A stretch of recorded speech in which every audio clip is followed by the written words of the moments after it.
The biggest shift in crypto right now isn't happening on price charts. It's happening behind the scenes. While most people are watching Bitcoin move sideways, institutions are building, integrating, and positioning. And today, we're connecting the dots. Rising institutional trading volume, massive Bitcoin accumulation, traditional finance integrating crypto rails, new ETFs being proposed, and global uncertainty hitting extreme levels. This is not random. This is a transition. Quick disclaimer, this is not financial advice and is for informational purposes only. Always do your own research. Welcome to Ledger Pulse, where we break down crypto, markets, and macro trends, so you can actually understand what's happening and why it matters. If you want clear, no-hype breakdowns like this, subscribe and let's get into it. Global uncertainty is rising, and that matters more than most think. We start with something that might not seem directly tied to crypto: global uncertainty. There are reports that the uncertainty index has reached levels even higher than what we saw during COVID and even the 2008 financial crisis. Now pause for a second. Why does that matter? Because uncertainty drives behavior. When the world feels unstable, investors start looking for alternative assets, hedges, and new systems. This is historically where new financial narratives begin to gain traction. We're also seeing developments like potential ceasefire talks between the US and Iran. On the surface, that may sound like purely political news, but markets react to stability.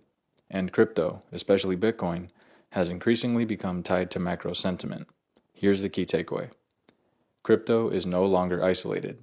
It's reacting to global events like traditional markets. This is one of the biggest shifts beginners need to understand. Crypto used to feel like its own world.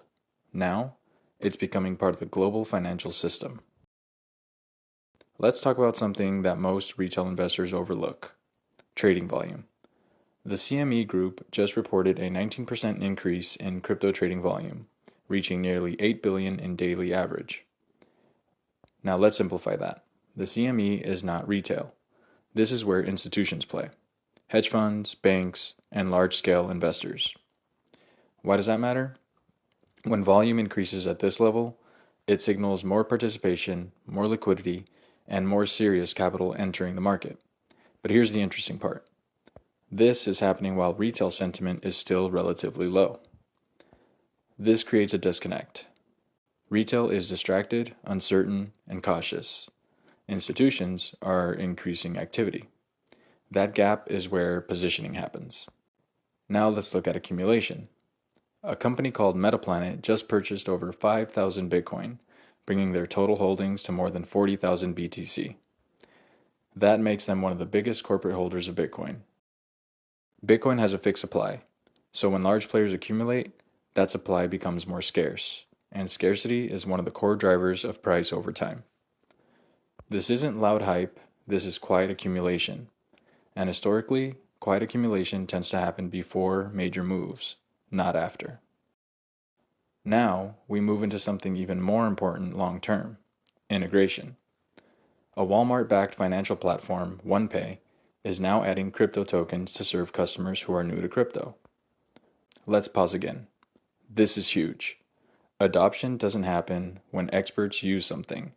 It happens when everyday people can access it easily. And that's exactly what this represents. We're seeing traditional companies integrating crypto, user-friendly access points expanding, and financial services blending with blockchain. This is how transformation actually happens, not through hype, but through infrastructure. Now, let's talk regulation and financial products. 2 new ETFs tied to Injective have been submitted and are currently pending review. Why does this matter?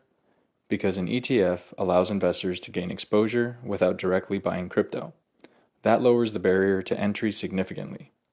Every ETF approval brings in new capital, legitimizes the asset class, and expands accessibility.